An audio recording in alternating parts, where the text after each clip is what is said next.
নকল সোণৰ বৃহৎ পেহা লখিমপুৰ জিলাৰ দলহাট কলাখোৱাত ভয়ংকৰ ঘটনা নকল সোণ ব্যৱসায়িক ধৰিবলৈ গৈ আক্ৰমণৰ সন্মুখীন আৰক্ষী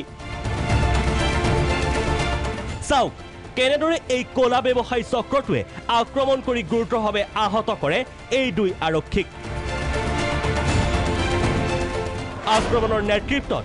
মহিলা এইটো হবিবুৰ ৰহমান এই হবিবুৰ ৰহমানক নকল সোণসহ নাওবৈচা আৰক্ষীয়ে গ্ৰেপ্তাৰ কৰি লৈ আহি থাকোঁতেই আৰক্ষী দলটোক আক্ৰমণ কৰে এটি মহিলা দলে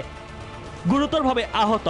নৱ শইকীয়া আৰু প্ৰবীণ বৰা নামৰ কনিষ্টবল দুজনক উত্তৰ লখিমপুৰ অসামৰিক চিকিৎসালয়ত ভৰ্তি কৰা হয়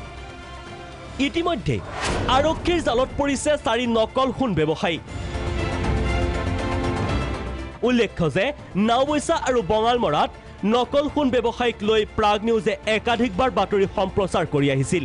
কিন্তু ইমানৰ পাছতো সময়োচিত ব্যৱস্থা নোলোৱাৰ বাবে এনে দুৰ্ভাগ্যজনক ঘটনা সংঘটিত হোৱাৰ অভিযোগ উঠিছে লখিমপুৰৰ পৰা কুশল শইকীয়াৰ ৰিপৰ্ট প্ৰাগ নিউজ